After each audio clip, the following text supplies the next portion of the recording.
Eagle Nation, welcome back to Summer Sit Downs. Moving our way about Georgia Southern athletics. Today, we check in with rising junior women's golfer and defending Sunbelt Conference champion, Abby Newton is with us. Abby, thanks for the time today.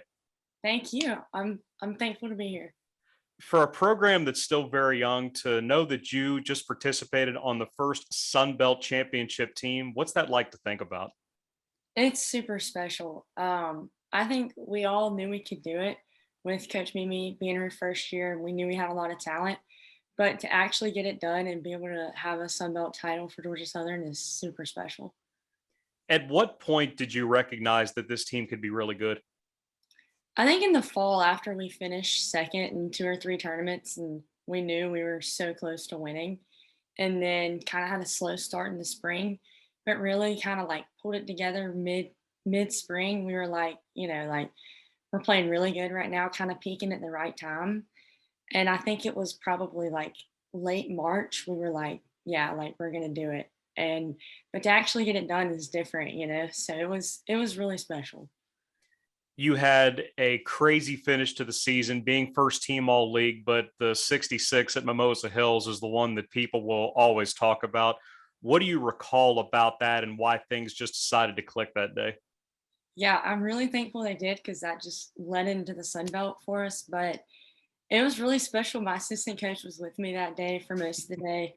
And putts were just going in. And so we knew that, that was a tournament right before Sunbelt, and I wanted to play well. The team really wanted to play well. And so just having that round kind of click at the right time was fun. Going to the Sun Belt tournament, was the feeling that you could just make noise, or was the feeling around this team that you could really win it? Oh, I think we really knew we could win it. Like when we showed up in Daytona, we got out of the van like expecting to win. And I think that's one reason why we did is, we were in the right mindset. We knew we could do it. And we just stuck to the plan though, no, didn't try to put any pressure on ourselves, but just knew we could do it. So we just took care of business. All right, tell me about what that was like to chip that in on 15. That was pretty sweet because I couldn't really make any putts. And two of my teammates were following that weren't playing, and they're like, I missed the green, hit a terrible shot. And I was like, I really need some momentum here. So I look at them and I'm like, this is going in. And so I hit a great shot and luckily it just trickled in. So, and that was like my only birdie of the day. So that was really nice. Usually, whoever we speak to, it's about how they ended up in Statesboro. Well, you grew up in Statesboro. Your parents went to Georgia Southern, met at Georgia Southern. But for somebody that spent their childhood in Statesboro, what kind of perspective does that give you on now being an Eagle? Oh, it's awesome. Everything I could have ever dreamed of and more. Just to be able to go to like college where my parents went, play at their alma mater, and just to have the support of Statesboro and just the town and the city is just awesome, full of great people, which now. But to grow up with it and then now get to really be a part of Georgia Southern athletics, it's just something that I'll never be able to describe. I know you slid down the hills at Paulson quite a bit when you were younger, but what were some of the other things that you recall about growing up in Southeast Georgia? Yeah, as many days as I spent in Paulson, I probably spent more in Hanner. Going to women's games and men's games, watching Coach Cram's team back in the day. Those were my favorite, and watching those women. And I think really like I would grow up and go to the basketball camps and like seeing all those players and like getting to know them and build relationships with them. I was like, I want to be a student athlete at Georgia Southern.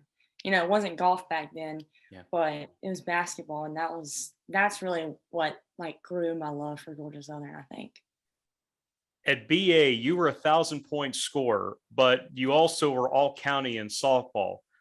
So, how did you eventually gravitate to golf?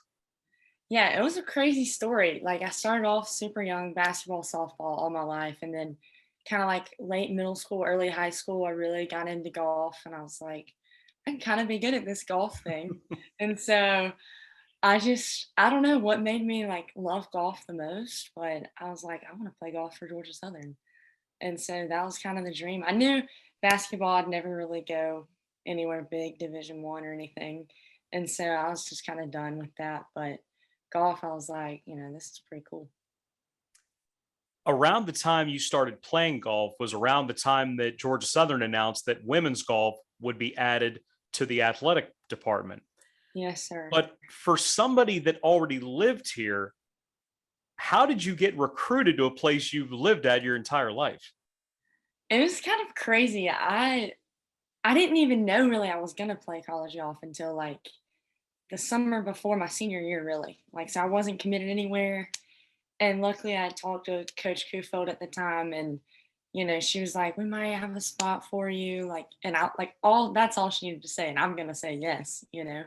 So it wasn't like this whole recruiting deal. She watched me at one tournament in the summer, and then I just went over like 5 minutes from the road down from my house to our facility and met with her one day. She was like, "Yeah, like we'll have a spot for you. We don't really have that much to offer right now, but we want you on the team." And I was like, "Yes." So I knew it was going to be a lot of work, and I was willing to do it though. So it was pretty special. All right, tell me about your hole in one. So I did have a hole in one my freshman year at qualifying actually, and I was playing okay, not great though. So I hit make it on number 12 at GSU, and I was playing with my teammates, and that was great. And then so I go up and tell my team, and they like don't believe me. They're like, "No, you didn't," and I'm like, "I did, I promise." So that was a great memory from freshman year. To live here, grow up here, go to college here, be part of the early stages of this program, and to now be part of a championship team, what do you most appreciate about that journey?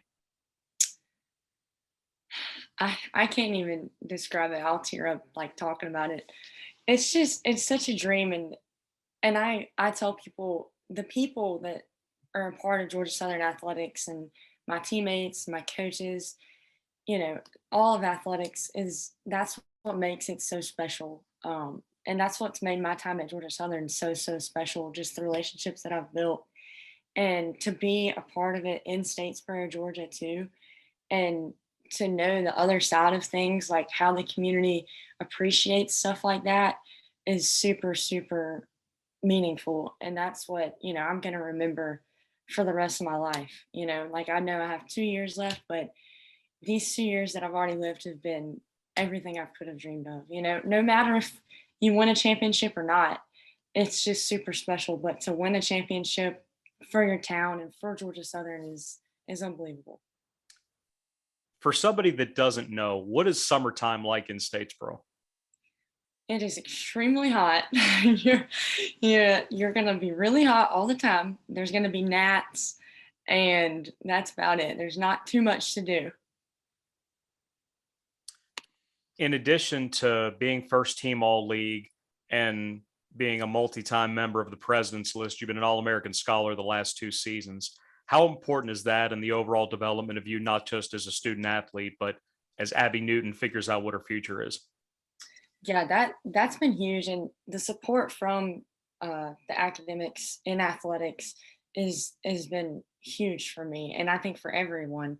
Like, your opportunities are endless, and Reggie does a great job with that.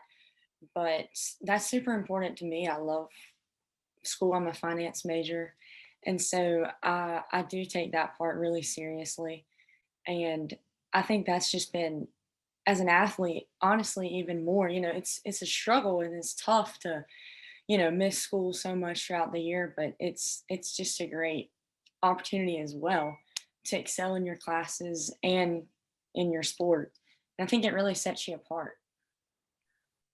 Okay, what represents the next step for not just you, but this program coming off of a championship season? I think just trying to limit our expectations. Like, we're going to be pumped, and we're going to be the reigning Sunbelt champions, but also, knowing that we got to get to work like last year's in the past, and, we're ready for a good year. And I think we've coaches done a great job with recruiting, and we have some new faces in the fall. So that'll be interesting, but hopefully we can kind of mesh together and build a great team. Abby, it's been great getting a chance to visit with you today. Congratulations to you and the team on all the success, and enjoy the rest of your summer. We'll catch up soon, okay? Thank you so much.